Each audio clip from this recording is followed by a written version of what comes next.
E aí, pessoal? Bom, vamos direto ao ponto. Bem-vindos a mais uma análise aprofundada do nosso material. Hoje a gente tem um objetivo bem claro e, sendo bem sincero, super audacioso.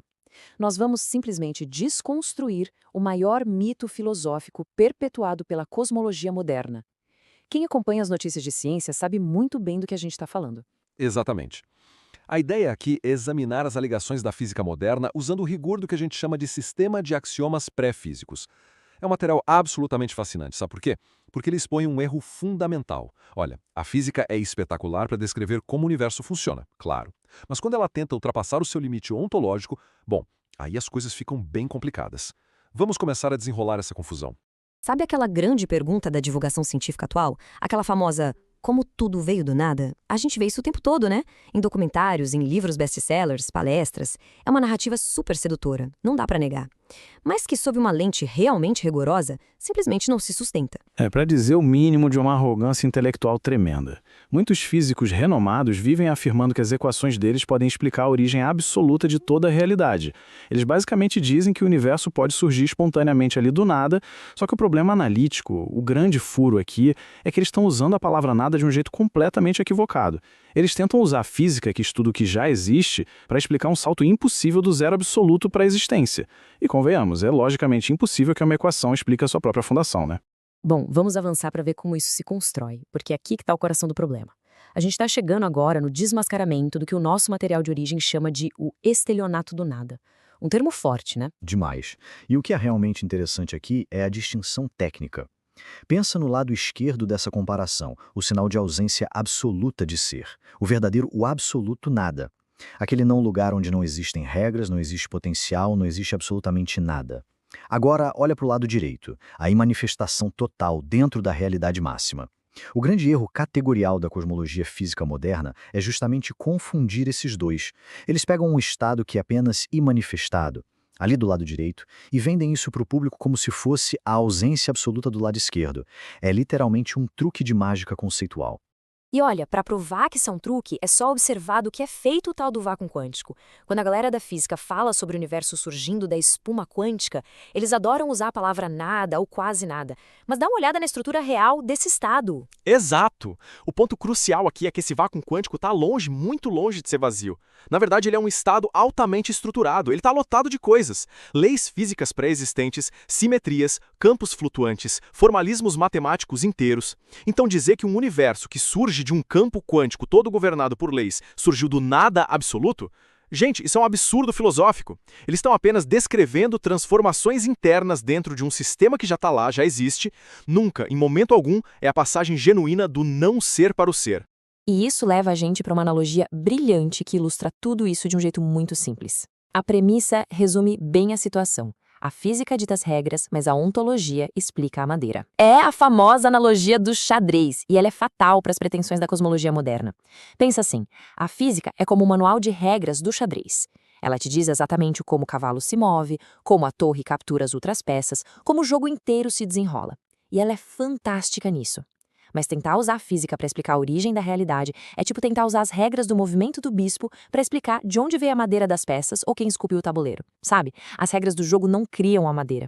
A física descreve um comportamento do que existe, mas a ontologia, que é o estudo do ser, é o que realmente explica o fundamento dessa existência. E o que é mais fascinante, para não dizer irônico, é que a gente meio que está regredindo em termos de honestidade intelectual, né? Se a gente olhar lá para trás, para as cosmogonias antigas, o ovo cósmico, o caos indiferenciado, e comparar isso com a abordagem da física moderna, Pois é. Os pensadores pré-filosóficos, milhares de anos atrás, eram muito mais rigorosos e honestos. Eles assumiam abertamente o caráter simbólico das cosmogonias deles. Já a física moderna age de uma forma bem mais desleixada nesse aspecto específico. Ela tenta esconder saltos de fé gigantescos atrás de equações matemáticas que são incrivelmente complexas. Pegar um estado todo estruturado por leis, rebatizar isso de nada e vender como se fosse uma conclusão científica rigorosa, olha, é um erro que os antigos com certeza não cometeriam. Certo. A gente passou a primeira metade dessa análise demolindo esses mitos todos. Agora, vamos construir algo sólido no lugar. Vamos entrar de fato no sistema de axiomas pré-físicos, começando pela definição fundamental da sigla RM, ou realidade máxima. Para a gente ter um fundamento ontológico realmente rigoroso, a gente precisa começar por aqui. A realidade máxima não é um lugar no espaço, Não é um Deus com barba sentado numa nuvem. Ela é definida estritamente como o ser de todos os seres. Ela é atemporal e invariante, ou seja, ela não surge do nada e não deixa de existir. É o suporte final de absolutamente tudo que é possível. Se a gente não estabelecer esse suporte invariante primeiro, qualquer teoria cosmológica vai acabar, mais cedo ou mais tarde, construindo castelos no ar. E para entender como essa realidade máxima realmente opera, a gente precisa olhar para duas definições cruciais: manifestação e existência. No dia a dia, a linguagem popular acaba misturando tudo isso, mas a ontologia exige precisão. Sem dúvida. A manifestação é puramente a diferenciação. É quando as coisas se tornam distintas umas das outras. Já a existência, existir é simplesmente um modo pelo qual o ser se apresenta. E é aqui que está a chave de ouro para resolver aquele problema do começo. O ser pode existir de modo manifesto ou de modo imanifesto. Traduzindo, o ser pode estar totalmente indiferenciado, sem manifestação nenhuma, e ainda assim ele é. Ele não deixou de ser só porque não tem espaço, tempo ou partículas ali rodando. Vamos avançar então pelos 3 primeiros axiomas desse sistema. É uma construção lógica inquebrável. E, analiticamente, é uma coisa belíssima. Passo 1, RM é. Ponto. Passo 2, o ser nunca deixa de ser, apenas os seus modos é que variam. E aí o passo 3 é o verdadeiro golpe de misericórdia naquela ideia de que tudo veio do nada absoluto. Nós sabemos que existe manifestação hoje, certo? Nós estamos aqui conversando, portanto, há ser.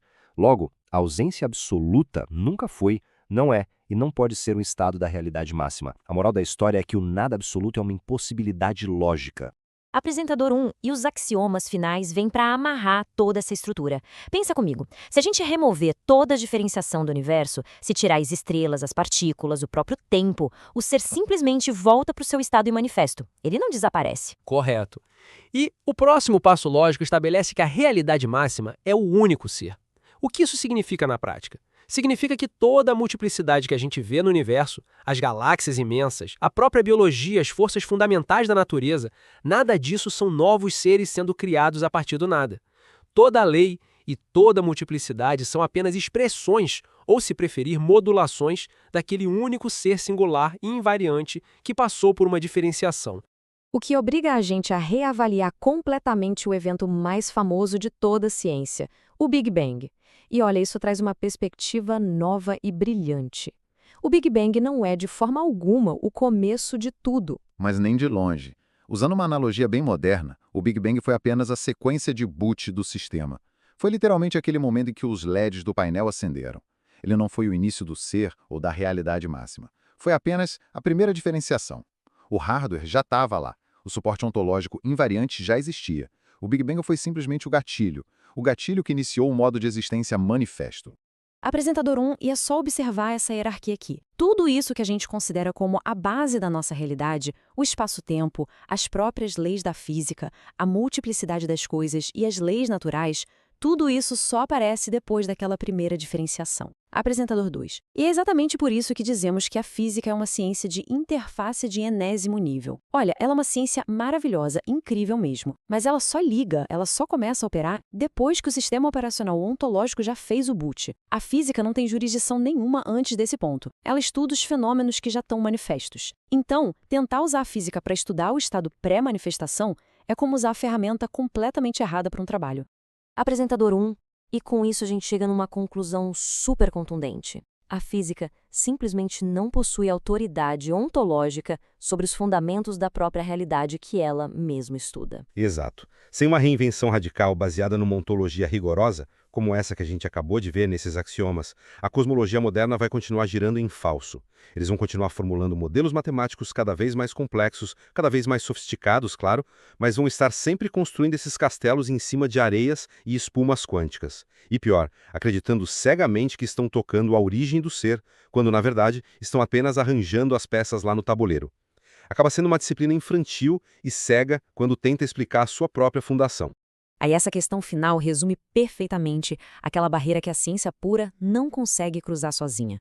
Ela força a gente a repensar nossos pressupostos mais básicos sobre a existência. É isso. Se a física apenas descreve as regras do jogo e como as peças se movem, quem foi que forneceu o tabuleiro e a madeira em primeiro lugar? As equações nunca vão responder a isso porque elas são um jogo. Para entender de fato a madeira, a gente precisa da ontologia. Fica aí o convite para a gente olhar muito além dessas narrativas simplistas da ciência popular e passar a exigir um rigor filosófico verdadeiro ao pensar sobre as nossas maiores origens. É uma provocação e tanto para todo mundo que acompanha a gente aqui. Muito obrigada por embarcarem com a gente nessa exploração profunda hoje. Até a próxima, pessoal! Bom, vamos imaginar um mestre carpinteiro que, do nada, convoca a imprensa mundial para anunciar um milagre absoluto. Ele diz que construiu uma mansão gigantesca, super complexa, usando absolutamente nada. Zero materiais. Exato, zero materiais. O galpão lá estava vazio e, num piscar de olhos, a casa se ergueu. Mas aí a gente chega mais perto para inspecionar a obra e percebe que ele usou, tijolos transparentes, pregos invisíveis, tábuas translúcidas. Uma mágica bem conveniente, né? Muito conveniente.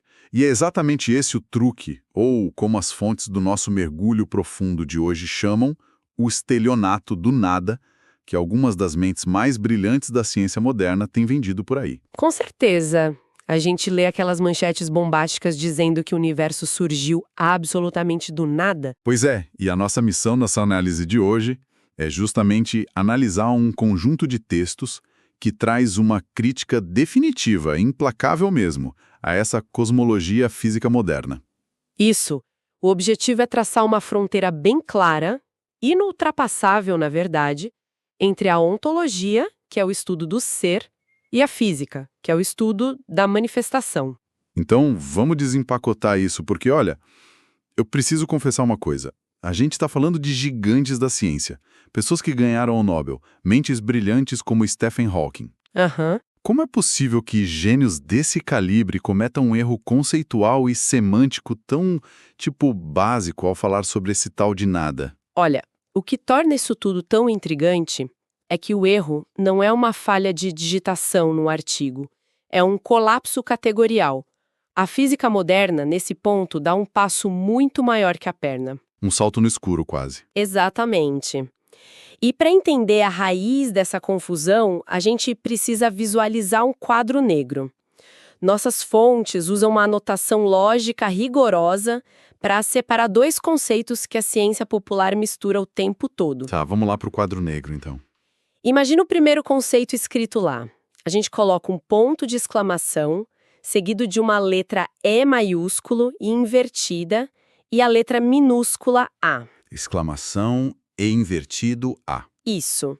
Em lógica matemática, o exclamação significa não e o E invertido significa existe. Então, a gente lê não existe A. Esse A representa o absoluto. Então estamos falando da ausência absoluta de ser. Perfeito. É o verdadeiro e absoluto nada, onde não há leis, não há espaço, não há tempo, não há sequer a potencialidade para que algo aconteça. É o zero absoluto da existência. Um estado onde a própria palavra estado nem deveria se aplicar, né? Porque não tem palco e não tem ator. Exato. E a ciência concorda que algo não pode surgir desse tipo de vácuo lógico infinito. O problema, a grande confusão, começa com o segundo conceito que a gente precisa colocar no quadro. Que seria qual? É o mesmo começo, um ponto de exclamação, o E invertido, mas seguido da letra minúscula P. Esse P representa a imanifestação total, ou o puro potencial. Tá, um repouso absoluto, mas que ainda possui ser? Aí que está a chave. A grande falha das cosmologias é olhar para esse estado de imanifestação, que está cheio de potencialidade, e rotular isso apressadamente como ausência absoluta de ser. Nossa, faz muito sentido. Então, quando os físicos teóricos publicam livros sobre o universo surgindo do vácuo quântico ou daquela espuma quântica... Ou citam um modelo de Hartree-Hawking que transforma o tempo numa dimensão espacial... Isso. Eles vendem a narrativa de que o universo pulou daquele zero absoluto para o tudo. O que é um absurdo lógico. Porque se a gente mergulhar no que a própria física descreve como vácuo quântico, a ideia de vazio total já cai por terra na mesma hora. Sim. As notas da nossa investigação deixam muito claro que esse estado pré-Big Bang e esse vácuo é, na verdade, um ambiente lotado. É uma festa acontecendo no escuro. Uma festa super organizada, inclusive. Total. Tem flutuações de energia, tem partículas virtuais pipocando para dentro e para fora da existência, campos gravitacionais latentes e, uma rede complexa de simetrias matemáticas governando tudo isso. Uhum. Como é que alguém olha para um ambiente que obedece a regras tão estritas e chama isso de nada? A motivação para isso mistura limitações metodológicas com um certo marketing científico. A gente vai explorar mais isso daqui a pouco, mas o fato inegável é que o vácuo quântico é uma estrutura altamente complexa e matematizada. Falando nos bastidores, né? Exato, tem um maquinário pesado operando. Então, qualquer coisa que emerja dessa espuma quântica não é uma criação mágica a partir do não ser. É só uma transformação interna dentro de algo que já existe e que já tem regras. É uma mudança de estado, simplesmente. E a física é maravilhosa em descrever como uma estrutura primordial se desdobra em outra mais complexa, claro. Mas fracassa filosoficamente ao alegar que essa estrutura base é o nada. Bom, se esse vácuo quântico já é um oceano cheio de regras de engajamento, os físicos não estão estudando a origem da realidade. Eles estão estudando algo que já está funcionando a todo vapor. Exatamente, o motor já está ligado. E isso levanta uma dúvida enorme sobre o limite da jurisdição da ciência, sabe? Onde é que termina o alcance do telescópio e do acelerador de partículas? Tem uma analogia nas fontes que eu achei genial para ilustrar essa barreira. A analogia do xadrez é uma ferramenta mental poderosíssima para separar essas disciplinas. A proposta é mais ou menos assim, tentar explicar a origem absoluta de toda a realidade usando leis da astrofísica. É como tentar usar as regras de movimento do cavalo e do bispo no xadrez para explicar como a árvore que forneceu a madeira das peças foi plantada. Uma comparação perfeita. As regras do xadrez dizem que o cavalo anda em L, o bispo anda na diagonal. Maravilhoso. Mas a regra do cavalo andando em L não explica a biologia da madeira, não explica quem lixou o tabuleiro. E certamente não explica por que o jogo existe em primeiro lugar, né? Pois é, as regras governam o comportamento das peças, mas não criam um material do qual o próprio jogo é feito. E a beleza dessa analogia é que ela expõe a física como o que as fontes chamam de uma ciência de interface, ou de enésimo nível. Ciência de interface. Tá. A física não é, e nunca vai ser, a ciência da origem absoluta. Ela é incomparável, sim, para descrever a mecânica do universo depois que as peças já foram colocadas na mesa. Depois que já tem energia, forças fundamentais, dimensão de espaço. Isso. A física só consegue operar após um limiar que os textos chamam de primeira diferenciação. Primeira diferenciação seria um momento em que o jogo efetivamente começa e as peças ganham contornos distintos. Explicando de uma forma um pouco mais técnica, é o momento em que o universo passa daquele estado indiferenciado e manifesto para um estado de multiplicidade. Antes de haver essa diferenciação, antes de existir o conceito de um aqui em oposição a um lá, ou um antes e um depois, as equações da física simplesmente não têm onde se ancorar. Claro. Não tem massa para curvar o espaço, não tem tempo para medir a velocidade. E isso sustenta uma das críticas mais duras da nossa análise, que é a falta de autoridade ontológica por parte dos físicos. Exato. Uma crítica pesada, mas necessária. Mas, espera aí, eu me coloco no lugar de quem trabalha num laboratório de física teórica lendo isso. Dizer que eles não têm autoridade ontológica soa quase como uma ofensa acadêmica para eles, não? Provavelmente sim. Porque, afinal, ontologia é um ramo da filosofia, lida com o ser.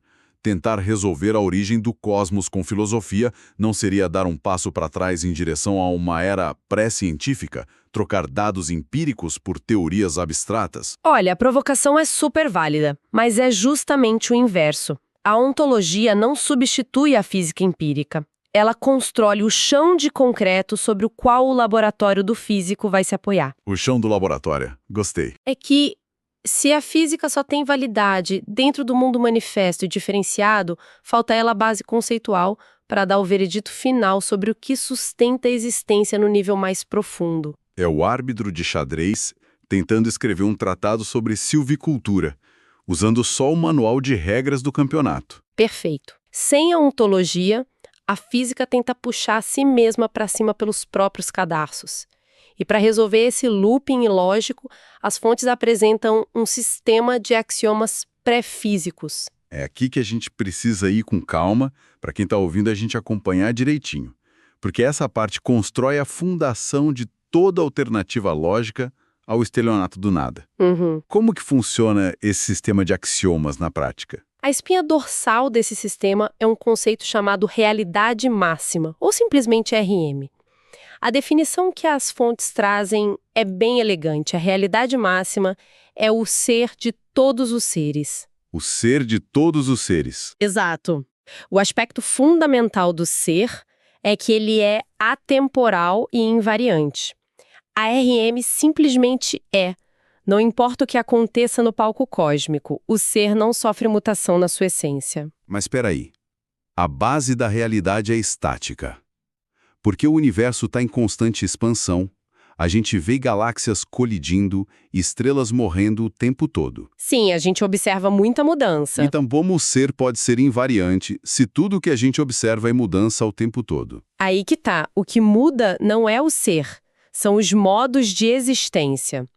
Nos axiomas, a existência é definida como a maneira pela qual o ser se apresenta. Ah, entendi. Ele pode se apresentar de forma manifesta, que é esse universo diferenciado, cheio de multiplicidade, calor, luz, movimento, ou ele pode estar imanifesto. Aquele estado puro, sem diferenciação, recolhido no potencial dele. Isso mesmo. A chave aqui é perceber que, independentemente de estar manifesto ou imanifesto, o ser permanece intacto. Nossa, isso nos leva àquele que talvez seja o axioma mais matador do conjunto, o terceiro axioma que diz: há manifestação, logo há ser. Esse axioma é fundamental. Mas vamos tentar quebrar essa lógica. E se o universo inteiro simplesmente evaporar amanhã? Tipo, houver um evento cataclísmico de entropia reversa e todas as galáxias e átomos deixarem de existir. O ser não se tornaria o nada absoluto? A resposta lógica é um retumbante não. Se a manifestação acabar, o universo retorna ao estado de imanifestação total, aquele nosso não existe pela do quadro negro, o potencial puro. Mas ele não some de vez. Jamais. Sob nenhuma hipótese matemática ou lógica, ele retrocede para o não existe A, que é a ausência absoluta de ser. Se a realidade máxima existe agora, ela é a base eterna. O nada absoluto é impossível conceitualmente. O ser não pode, cometer um suicídio ontológico para se tornar nada. Da mesma forma que o nada não tem ferramentas mágicas para parir o ser. Exatamente isso. É aqui que a coisa toda ganha uma proporção fantástica para quem tenta visualizar. Quando eu estava revisando as notas, me veio a imagem de um computador superpotente. A analogia do boot. Isso, o Big Bang, ou seja lá qual for o modelo para os primeiros milissegundos do universo, não é a usina hidrelétrica gerando eletricidade pela primeira vez. A energia, que na nossa analogia é o ser, já estava fluindo pelas fiações. De forma atemporal. Exato. O Big Bang foi só a primeira diferenciação. Foi o instante em que o processo de boot do sistema terminou e os LEDs da tela acenderam. É uma imagem ótima. Foram os pixels do espaço-tempo ganhando cor, a gravidade e o eletromagnetismo se dividindo, mas a corrente elétrica de fundo nunca ligou ou desligou. Ela ignora solenemente se a tela está exibindo uma galáxia ou se está preta. O poder dessa imagem dos LEDs é que ela ilustra de forma muito orgânica o quarto axioma e seus corolários. Sem a diferenciação, a tela está preta, o ser está em manifesto, mas a tomada continuou conectada. Sim, a tomada sempre esteve lá. O estado anterior ao Big Bang não é um vazio tenebroso de onde brotam coisas por milagre. E a consequência monumental de aceitar que o ser é contínuo é entender a natureza das coisas ao nosso redor. Como assim? Significa que uma lei da termodinâmica, ou uma estrela anã branca, ou um grão de areia, não são fragmentos isolados do ser. O ser não se quebrou em trilhões de pedacinhos. Porque se houvesse espaço entre esses pedacinhos, haveria não ser dividindo a realidade. E isso é impossível. Caramba! Então tudo que existe é uma modulação contínua? É tipo a superfície de um oceano formando ondas de tamanhos diferentes, mas que nunca deixam de ser a água do mesmo mar profundo? Exato. A percepção muda drasticamente. O universo não é uma coleção de objetos independentes flutuando num vazio. É o próprio ser, vibrando em diferentes graus de manifestação. Bom, e se essa lógica é tão redonda e resolve esse buraco conceitual da física de uma forma tão limpa, a gente é obrigado a olhar para o retrovisor da história. Ah, com certeza. A história revela muita coisa. Quem, afinal de contas, lidou melhor com essa barreira intransponível do início de tudo?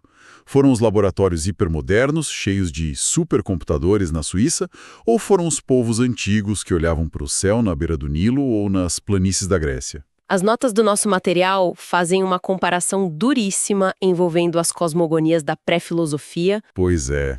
É uma comparação meio incômoda para o ego científico de hoje. Muito incômoda, mas revela uma verdade inescapável.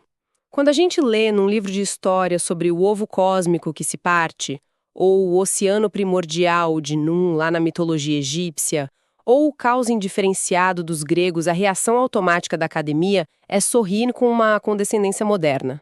Parecem histórias folclóricas, né? Fábulas feitas para acalmar quem tinha medo do escuro, já que eles não tinham telescópios para ver radiação cósmica de fundo. Mas é aí que entra a arrogância cronológica. Os autores das fontes argumentam que esses povos da pré-filosofia carregavam uma honestidade intelectual infinitamente superior à de muitos físicos best-sellers de hoje. Por quê? Pela forma como lidavam com o desconhecido. Exatamente. Porque as tradições antigas assumiam abertamente o caráter estritamente simbólico das suas narrativas. Quando um sacerdote falava do oceano de Nun, ele sabia que a origem absoluta da realidade não podia ser descrita com o vocabulário das coisas que já tinham sido criadas. Faz todo sentido. A linguagem humana serve para descrever cadeiras, rios, pedras, elementos já diferenciados. Tentar usar palavras ou medidas para explicar o que gerou a pedra é inútil.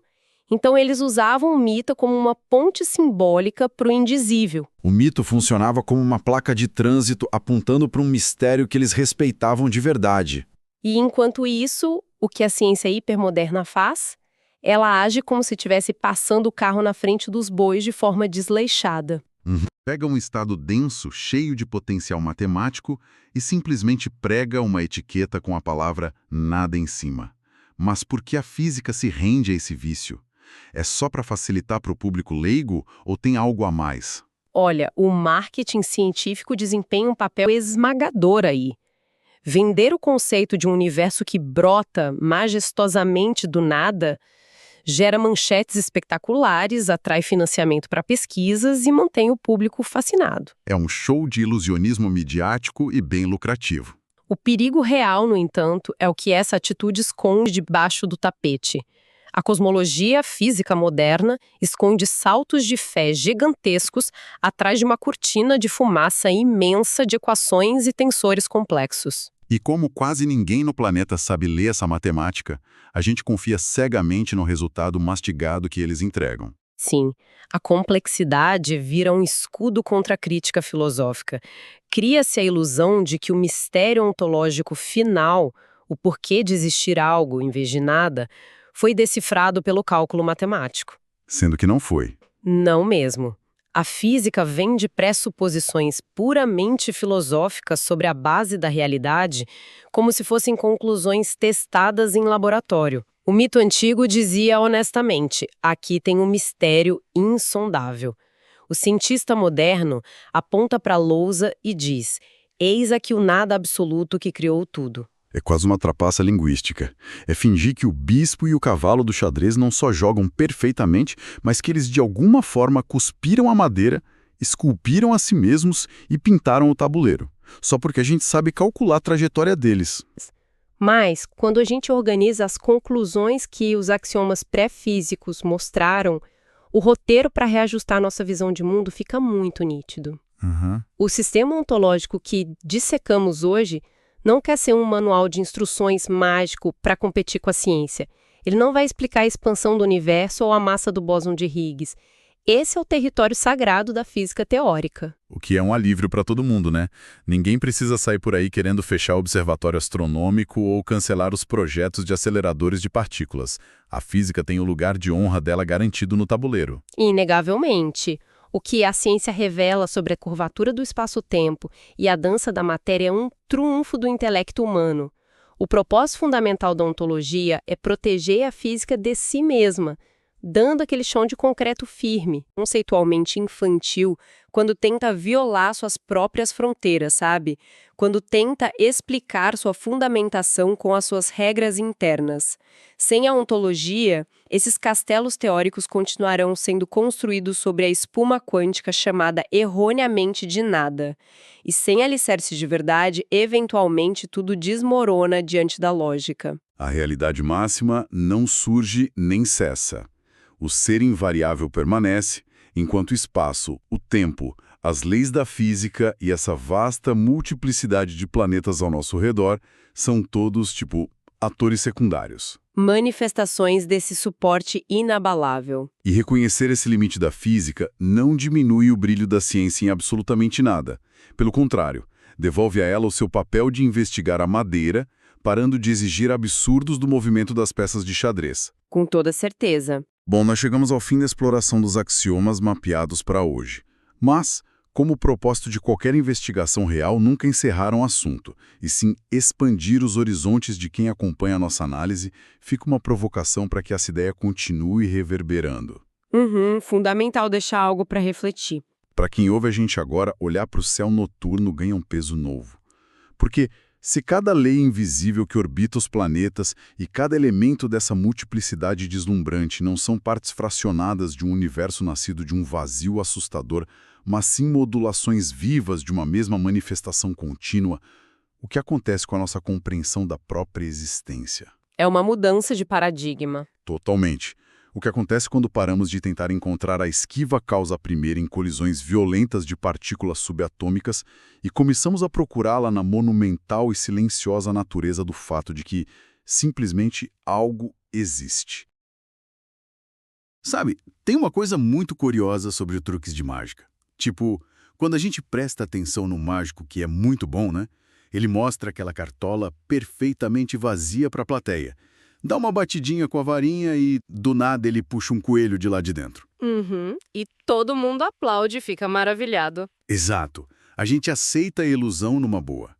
Mas assim, se tivesse a chance de subir no palco, né, pegar uma lanterna com uma luz bem forte e inspecionar aquela cartola, a realidade ia aparecer. E até aquele fundo falso, compartimento secreto. Pois é, o coelho já estava lá o tempo todo.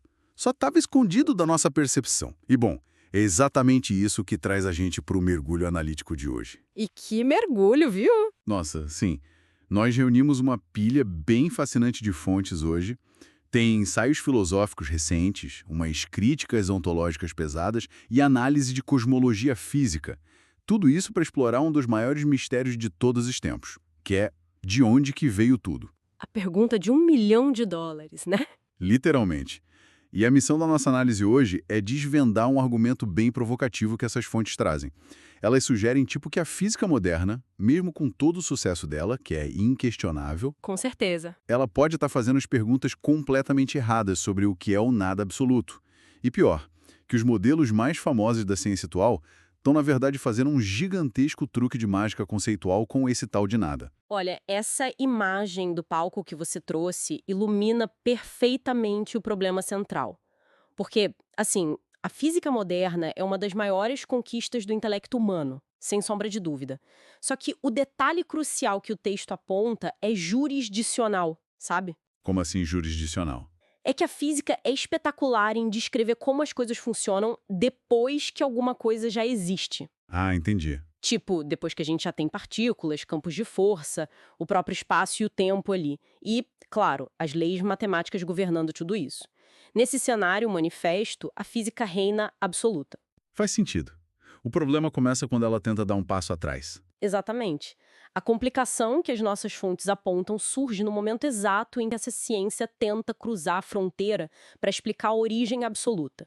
Ou seja, aquela passagem do nada irrestrito para a primeira faísca de realidade. E é aí que a cartola mostra o fundo falso, né? Porque, bom, para entender onde a física está errando, a gente precisa primeiro estabelecer o que os físicos estão chamando de nada e o que as fontes dizem que o nada realmente deveria ser. Essa distinção é tudo. Pois é. O material aponta uma confusão conceitual gigante. Eles até usam umas notações lógicas bem precisas. Tem um símbolo lá, o exclamação existe P, e outro que é o exclamação existe A. Eles servem para separar coisas que a ciência costuma misturar, que é a imanifestação total e a ausência absoluta de ser. O vocabulário importa demais aqui. As fontes são bem implacáveis nisso. Esse símbolo, o exclamação existe P, representa a imanifestação total. O que é isso? É um estado onde há potencial, sabe? O ser está lá, mas nada está diferenciado ou manifesto ainda. Tá, é tipo um potencial adormecido. Isso. Já o exclamação existe, esse sim seria a ausência absoluta de ser. Esse é o nada verdadeiro, sem leis, sem matemática, sem potencial. Absolutamente vazio. O erro monumental que o texto aponta é que a cosmologia moderna vende a imanifestação, aquele primeiro estado com potencial, como se fosse a ausência absoluta de tudo. Gente, isso é muito sério. Trazendo isso para as manchetes de ciência que o pessoal costuma ler, direto a gente ouve físicos famosos falando que o universo surgiu do nada. Aí jogam termos como vácuo quântico, espuma quântica... Sim, o famoso tunelamento do nada. Isso, ou aquela proposta de Hartle-Hawking. Para quem é leigo e ouve isso, soa como um vazio total. Mas pelo que eu entendi das fontes, esse fundo falso está cheio de engrenagens funcionando, certo? Cheio de engrenagens e a todo vapor. Tipo, pega o vácuo quântico como exemplo prático. Na física, o vácuo quântico não é um espaço vazio de onde as coisas brotam por mágica. Não. Não. Ele é só o estado de menor energia de um campo quântico que, detalhe, já existe. Ele ferve ali com partículas virtuais surgindo e desaparecendo num piscar de olhos. E para isso acontecer, já precisa ter campos, energia e os princípios da mecânica quântica ditando as regras. Caramba, então já tem um baita sistema rodando aí. Com certeza. E o mesmo vale para o tal tunelamento do nada. O tunelamento é quando uma partícula atravessa uma barreira de energia que ela não teria força para cruzar normalmente. Tá. Só que aplicar isso para o universo surgir significa que você já está assumindo que existe um maquinário probabilístico antes. Tem leis físicas e uma matemática complexa permitindo esse salto. E aquela proposta de Hartle-Hawking? Porque vira e mexe ela aparece como uma teoria que acaba com a necessidade de ter um início criativo. Olha, matematicamente ela é brilhante, mas filosoficamente ela cai na mesmíssima armadilha. Ela usa o conceito de tempo imaginário para dar uma arredondada no início do universo. Eles comparam com o Polo Sul da Terra, sabe? Como assim? Tipo, não existe um antes do Polo Sul, porque a geometria simplesmente termina ali, num ponto suave. Só que, para esse Polo Sul existir, o planeta Terra precisa existir, né? A geometria esférica tem que existir, as leis da gravidade quântica têm que existir. Ah, claro, nenhum desses estados é a ausência absoluta de ser. O tal do exclamação existe. Perfeito. Eles já são estados superestruturados. Tentar descrever a passagem disso para o universo atual é só descrever uma transformação interna de coisas que já estavam lá. Não é criação a partir do nada. O que me lembra de uma analogia genial que está nas fontes e que crava muito bem essa ideia. O texto fala que tentar explicar a origem da realidade usando lei física é como tentar usar as regras do jogo de xadrez para explicar de onde veio a madeira do tabuleiro. Nossa, essa comparação é maravilhosa! É muito boa, né? Pensa no peso disso. Se alguém te perguntar como a árvore cresceu, foi cortada e virou um tabuleiro, a resposta não pode ser algo tipo: ah, é porque o cavalo anda em L e o bispo anda na diagonal. Exatamente. A física seria esse conjunto impecável de regras do xadrez. Ela codifica como as peças interagem, seja um elétron, um fóton ou o próprio espaço-tempo. As equações dizem pra gente os movimentos que são permitidos no jogo. Mas elas não fabricam a madeira. Tem o poder de materializar o tabuleiro. A ciência simplesmente extrapola a jurisdição dela quando tenta fazer isso.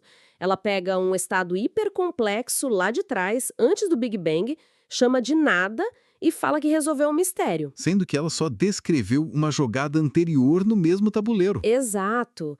E tipo, se a nossa ciência de ponta tá mascarando essas equações e chamando de nada, As fontes trazem um paralelo histórico que me pegou muito de surpresa. O texto fala sobre como os antigos lidavam com esse desconhecido. Sim, essa parte é bem provocativa. Demais. Eles chegam a afirmar que as cosmogonias antigas eram mais honestas que a cosmologia de hoje. E aí, peraí, a gente tem que debater isso. As fontes estão mesmo defendendo que um pessoal numa era pré-filosófica, criando histórias sobre um ovo cósmico, tinha um método superior ao do Stephen Hawking? É um choque ler isso na primeira vez, né? Total, mas a defesa do texto é baseada numa crítica epistemológica, não técnica. Obviamente, ninguém está dizendo que o universo saiu de um ovo de verdade. O ponto é a consciência do limite do conhecimento, sabe? Ah, entendi. Quando os antigos criavam o mito do Num primordial, no Egito, que era aquele oceano de caos, ou a ideia do ovo cósmico, eles sabiam que era simbólico, eles assumiam isso. Era uma metáfora para tentar apontar para algo inexplicável. A honestidade está no fato de que o mito se apresenta como mito. Então, no fim das contas, a crítica à ciência moderna é uma questão de arrogância. O texto usa até a palavra desleixada para descrever a atitude da física contemporânea nesse ponto. Porque a física busca a mesma coisa que os mitos, uma narrativa para a origem de tudo. Só que em vez de admitir que a origem absoluta é um muro que as ferramentas dela não conseguem pular, ela renomeia a parede. Ela chama a parede de vácuo quântico? O problema grave que as fontes apontam é que eles pegam esses saltos puramente filosóficos e vendem para o público como se fossem verdades científicas irrefutáveis. O jargão da matemática cria uma aura de certeza num negócio que, no fundo, é um baita truque de mágica. É literalmente colocar o jaleco branco no mágico e a cartola vira ciência validada por pares. Muito louco. Mas, assim, se a física está presa nessa armadilha de teorizar sobre areias quânticas, que já são alguma coisa, qual é a fundação correta, então? Pois é, as fontes não ficam só apontando o dedo, né? Não, elas constroem uma alternativa. Elas apresentam um sistema de axiomas pré-físicos, uma base lógica para a gente pensar a realidade antes de chegar na física. Como que isso funciona? Bom, antes das equações, a gente precisa de uma ontologia sólida.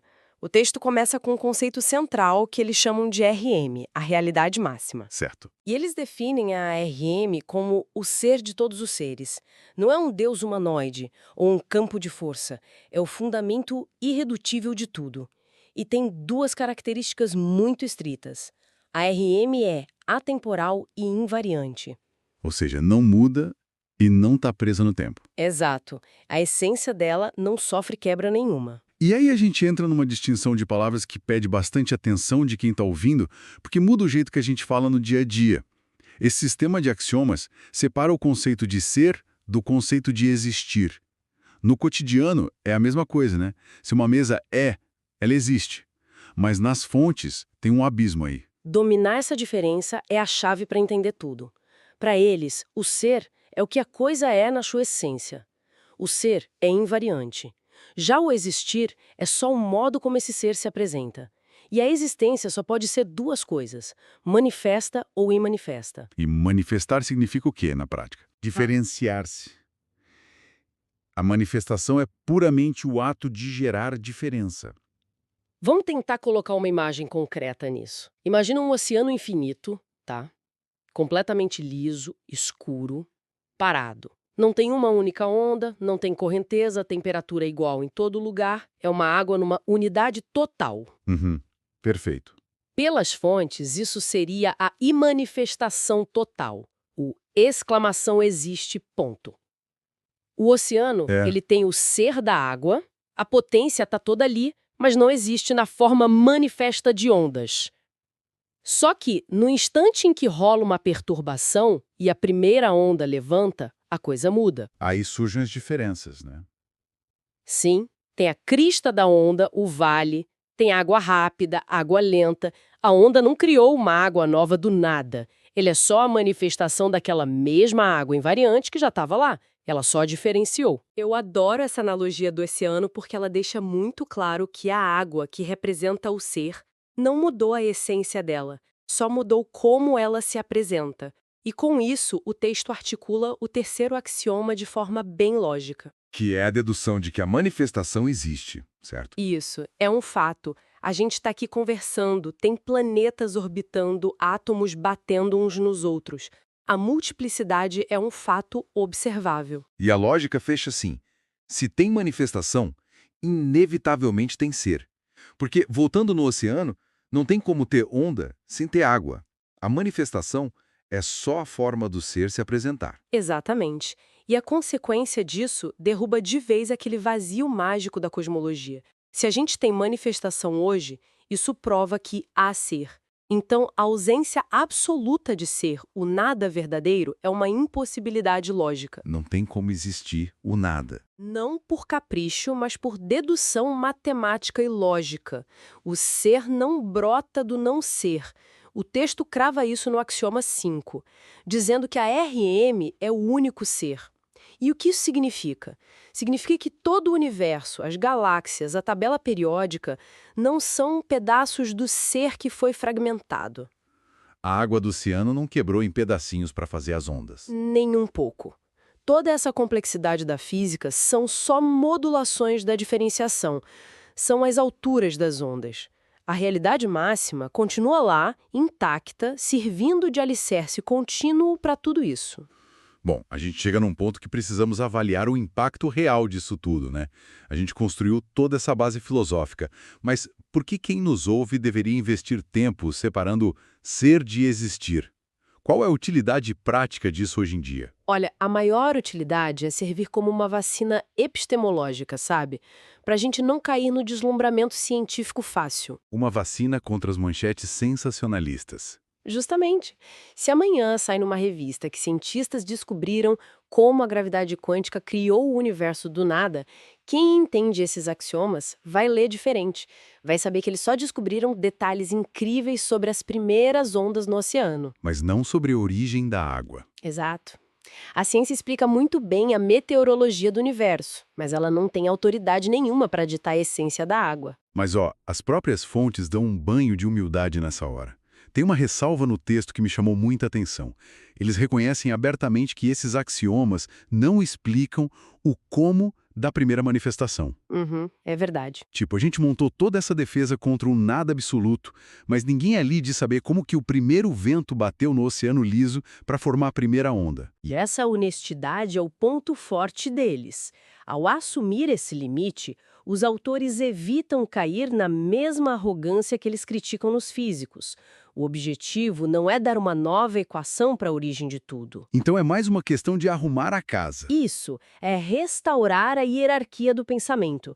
O material deixa claro que o espaço, o tempo e as leis da física são consequências. Eles só nascem depois do momento da primeira diferenciação. Nossa, verdade. Porque a trena para medir distância e o cronômetro para medir o tempo só fazem sentido na hora que você tem duas ondas separadas, né? Sem contraste, eu não tenho o que medir. Logo, não tem espaço nem tempo no sentido que a gente conhece. É fascinante. É demais. Para amarrar bem tudo que a gente explorou. Começamos diagnosticando aquele erro conceitual gigantesco, desmascarando a ilusão de que teorias quânticas, cheias de matemática, conseguem explicar a criação a partir do vazio absoluto. Coelho na cartola? Isso. Aí a gente reconheceu a sabedoria dos mitos antigos, que tratavam a origem como uma honestidade simbólica. E, por fim, mergulhamos numa fundação de axiomas implacável, separando o ser invariante da manifestação diferenciada. A grande lição para quem nos ouve é que a física precisa de uma reabilitação filosófica pesada. Sem entender o que significa o ser, as equações vão continuar construindo castelos no ar, ou melhor, em areias quânticas. Um belo resumo. E, para fechar o nosso mergulho hoje, tem uma implicação final nesse sistema que o texto evoca de forma meio indireta, mas que vale a pena a gente jogar na roda para quem está ouvindo ficar pensando. Opa, adoro um paradoxo no final. Manda ver. Imagina o seguinte: se todo o espaço, o tempo, a física e a multiplicidade só passam a existir depois do rompimento inicial, né, depois da primeira diferenciação. Tá, depois que o oceano faz onda. Isso. Isso coloca um paradoxo gigante na nossa principal ferramenta de estudo, que é o método científico. Porque a ciência depende da diferença para funcionar. O pesquisador precisa comparar um grupo com outro, separar carga positiva da negativa, ver a luz da estrela contra o escuro do espaço. A ciência é a arte de observar a diferença. Caramba, o método não funciona no oceano liso. Ele só consegue estudar as ondas. Exatamente. Se a nossa maior ferramenta precisa da multiplicidade para operar, a ciência não seria, por definição estrutural, completamente cega para examinar a realidade máxima na sua unidade? Nossa, Será que a lâmina mais afiada que a gente criou para entender o universo é justamente a ferramenta que nos deixa míopes para ver o todo antes da quebra? É um questionamento bem difícil para nossa era empírica. É uma reflexão para tirar o sono. Quer dizer que se o telescópio só foca na poeira levantada, o próprio ato de focar a lente impede a gente de ver o chão por baixo de tudo. É o fundo falso do nosso mágico de novo. Pois é. A gente passou séculos criando equipamentos incríveis para medir o coelho, a cartola, a varinha e descobrir que a resposta não está em dar zoom nas peças do truque, mas em entender a natureza do próprio palco. Bom, a gente encerra a análise dessas fontes por aqui. Esperamos que essa exploração traga um novo olhar crítico de quem nos ouve na hora de consumir as narrativas sobre a origem de tudo. Continuem questionando o truque e até o próximo mergulho analítico.